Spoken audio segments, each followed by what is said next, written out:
नवोदय विद्यालय की जो आपकी प्रवेश परीक्षा 18 जनवरी एंड 12 अप्रैल को होने वाली है, उसके लिए मैं लेकर आ चुका हूँ मोस्ट ही इम्पोर्टेंट क्वेश्चंस।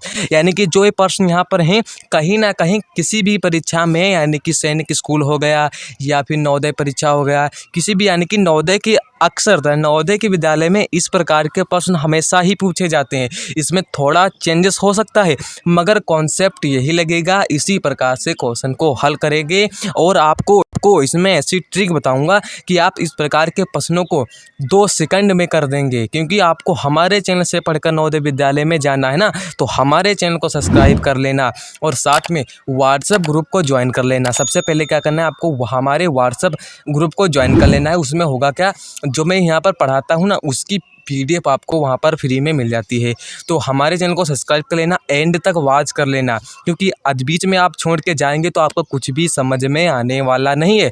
तो यहाँ पर पहला प्रश्न क्या कहता है कि 12 किलो आलू का मूल्य 12 किलो आलू का मूल्य 360 रुपये है, तो 8 किलो आलू का मूल्य ज्ञात करो। यानी कि 12 किलो आलू का मूल्य कितना दिया गया है, 360 दिया गया है, और हमें ज्ञात क्या करना है, 8 किलो आलू का मूल्य ज्ञात करना है। देखो, ऐसी कंडीशन में हम क्या करते हैं, जब भी हमें सबसे पहले 1 किलोग्राम, यानी कि 1 किलोग्राम आलू का मूल्य ज्ञात करेंगे, तभी तो हमें पता चलेगा।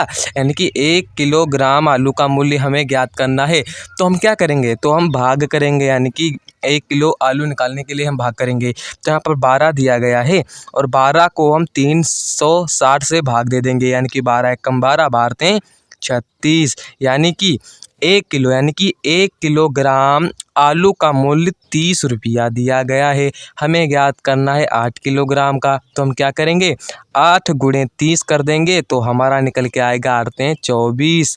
तो यहाँ पर कितना आया, 240 रुपये 8 किलोग्राम, यानी कि 8 किलो आलू का मूल्य 240 रुपये हो जाएगा। तो यानी कि B option is the right option हो जाएगा। ये नेक्स्ट प्रश्न देख लेते हैं। नेक्स्ट प्रश्न हमारा क्या कहता है कि समकोण यानी कि राइट एंगल कितने डिग्री का होता है। पहले समझो कि समकोण किसे कहते हैं, यानी कि राइट एंगल, इसे R से दर्शाते हैं। यानी कि राइट एंगल, जैसे मान लीजिए इस प्रकार से आकृति बनी होती है, जो ये कोण बनाता है, कितने डिग्री का कोण बनाता है, आप कहेंगे यानी कि 90 डिग्री का कोण बनाता है। और जो ये इस साइड का कोण है, ये भी कितने डिग्री का बनाता है, ये भी 90 डिग्री का बनाता है। मगर आपसे कहता है कि समकोण कितने डिग्री का होता है, तो ये समकोण हमारा होता है 90 डिग्री का, हमारा समकोण होता है। तो ए ऑप्शन हमारा क्या हो जाएगा, सही हो जाएगा। आइए नेक्स्ट प्रश्न के बारे में देख लेते हैं। नेक्स्ट प्रश्न क्या कहता है कि 4 आदमी, क्या कहता है कि 4 आदमी, यानी कि 4 आदमी किसी कार्य को 3 दिनों में पूरा करते हैं। कितने दिनों में एक व्यक्ति उस काम को पूर्ण कर देगा। पहले कितने आदमी थे, 4 आदमी थे, 3 दिनों में पूरा कर रहे हैं, और एक आदमी कितने दिनों में पूरा करेगा। तो हमारा सिंपल फार्मूला क्या रहेगा, M1 D1 बराबर M2 बराबर, यानी कि यहाँ की D2 रहेगा। तो M1 कितना दिया गया है, 4 गुणे 3 बराबर M2 कितने दिया गया है, 1, हमें दिन निकालना है ना, तो यहाँ पर D2 कर देंगे। इस साइड जाता है तो भाग हो जाता है, तो कितना हो जाएगा, यानी कि 4 गुणे 3 गुणे 1 गुणे D2, तो कितना आएगा, 4 3 12, यानी कि 12/1। एक का कोई अर्थ नहीं होता है। तो यहाँ पर क्या होगा कि एक व्यक्ति 12 दिनों में काम करेगा। कितने दिनों में काम करेगा, 12 दिनों में काम करेगा। तो बी ऑप्शन हमारा क्या हो जाएगा, सही ऑप्शन हो जाएगा। अब आइए नेक्स्ट प्रश्न के बारे में देख लेते हैं।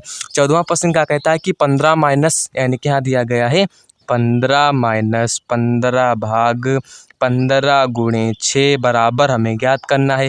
ऐसी कंडीशन में क्या करेंगे, सबसे पहले हम करेंगे गुणा, यानी कि सबसे पहले हम गुणा करेंगे, क्या करेंगे, गुणा। उसके बाद हम भाग करेंगे, क्या करेंगे, भाग। उसके बाद जोड़ को सोल्व करेंगे, फिर घटाव को हम सोल्व करेंगे, क्या करेंगे, घटाव को हम पहले सोल्व करेंगे।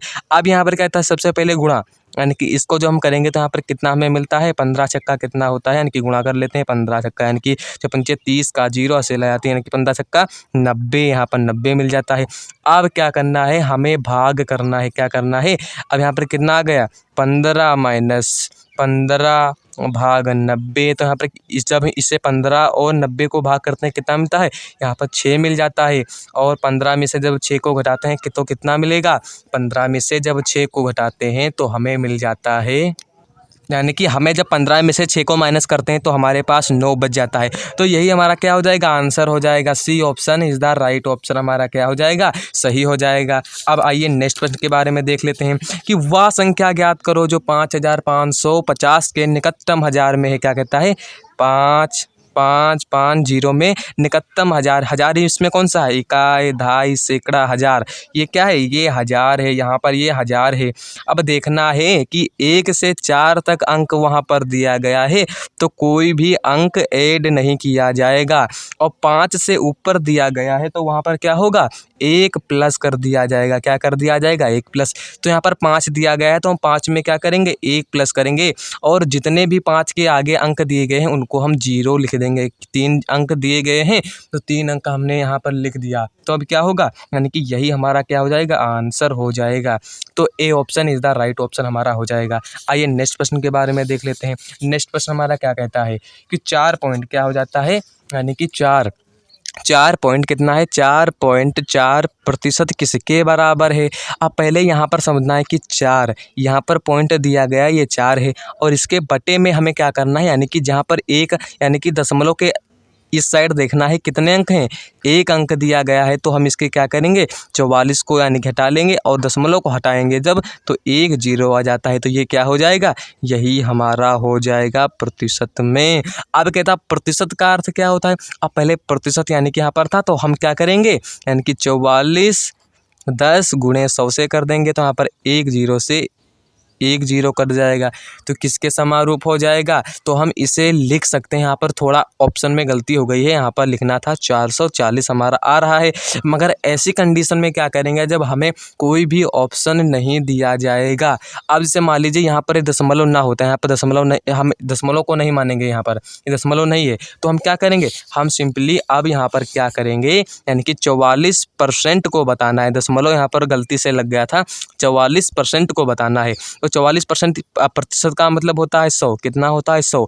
तो हम क्या करेंगे, 44 बटे में 100 कर देंगे तो यही हमारा क्या हो जाएगा, आंसर हो जाएगा। तो कौन सा ऑप्शन हो जाएगा, कि C option is the right option हो जाएगा। और साथ में अगर दशमलव यहाँ पर लगा होता तो हमारा डी ऑप्शन सही होता। तो आइए नेक्स्ट प्रश्न के बारे में देख लेते हैं। नेक्स्ट प्रश्न हमारा क्या कहता है कि निम्न में से 6/20 किसके समारूप है। क्या कहता है कि निम्न में से 6/20 किसके समारूप है। तो अब क्या करना है आपको, इसे प्रतिशत में चेंज करना है, यानी कि यहाँ पर प्रतिशत दिया गया है तो इसका क्या आएगा, प्रतिशत आएगा। तो अब क्या करेंगे, यहाँ से हम इसे काटेंगे तो नहीं आएगा, तो क्या करेंगे 6/20 और यहाँ पर प्रतिशत दिया गया तो इसका मतलब होता है 100, यानी कि 1 0 से 1 0 और यहाँ पर कटेगा 1, यानी कि यहाँ पर 5 6 पंचे कितना आ जाता है, यानी कि 6 गुणे 5 करेंगे तो हमें मिलता है 30।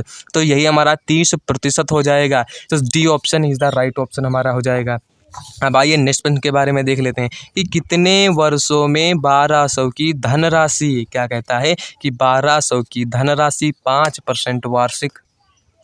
क्या कहता है कि 18वां प्रश्न की कितने वर्षों में 1200 की धनराशि 5% साधारण ब्याज की दर से 1800 हो जाएगी। तो क्या कहता है, तो यानी कि इसमें हमें ज्ञात करना है समय कितने वर्षों में। देखो समय ज्ञात करने का जो सूत्र होता है वो हमारा होता है साधारण ब्याज। क्या होता है, साधारण ब्याज गुणे 100 और यहाँ पर इसके जो बट्टे में आएगा वो आएगा मूलधन गुणे दर आएगा। तो साधारण ब्याज कितना होगा, 1200 की कोई राशि थी 1800 हो गई। तो यानी कि जब हम क्या करेंगे 1200 में से क्या करेंगे 1800 यानी कि जब माइनस करते हैं तो हमें कितना बचता है, यानी कि 0 0 8 में से जब हम 2 को माइनस करते हैं तो हमारा यहाँ पर बच जाता है 6। कितना बचता है 6, यानी कि साधारण ब्याज कितना मिला 600, यानी कि गुणे 100। मूलधन कितना था, यानी कि 1200 की एक धनराशि थी तो यहाँ पर 1200 इसके बटे में कर देंगे। और 5% दर था तो यहाँ पर 5% लिख देंगे। 2 0 से 2 0, 6 कम 6 6 दूना 12 और 2 1 कम 2 2 यानी कि 50। यहाँ पर कितना आ जाएगा 50/5। जब हम इसे काटेंगे तो यहाँ पर हमें कितना मिलेगा, तो यहाँ पर मिलेगा 10। तो यानी कि सिंपली क्या हो जाएगा यानी कि 10%, यानी कि 10 वर्षों में क्या हो जाएगा, 10 वर्ष में हमारा क्या हो जाएगा कि हमारा जो 1200 की राशि थी 5% वार्षिक ब्याज पर 1800 हो जाएगी। तो A option is the right option हमारा हो जाएगा। अब आइए 19 नंबर के प्रश्न पे देख लेते हैं। 19 क्या कहता है कि संख्या 6, 7, 8, 6, 6, 5 में जातिमान, यानी कि इसमें क्या करना है, 7 का जातिमान बताना है। आप पहले जातिमान को समझ लो कि जातिमान आखिर है क्या। जातिमान अगर आपसे कहता है तो उसमें स्वयं अंक होगा, क्या होगा, स्वयं अंक हो जाएगा। अब 7 का कहता है तो इसमें 7 का जातिमान हमारा 7 ही होगा। तो इसमें कौन सा ऑप्शन हो जाएगा, C option is the right option हमारा हो जाएगा। अब आइए नेक्स्ट प्रश्न के बारे में देख लेते हैं। बहुत ही नंबर सिस्टम का इजी क्वेश्चन से क्या कहता है कि अंतरराष्ट्रीय संख्या प्रणाली का दूसरा नाम क्या है, यानी कि अंतरराष्ट्रीय संख्या प्रणाली का दूसरा नाम ब्रिटिश संख्या है, यानी कि B option is the right option हो गए। तो इसी प्रकार के क्वेश्चनों और प्रैक्टिस के लिए नवोदय विद्यालय एंट्रेंस एग्जाम 2025 की तैयारी के लिए हमारे चैनल को सब्सक्राइब कर लेना। तो आज के लिए बस इतना ही। तो जय हिंद, वंदे मातरम, धन्यवाद।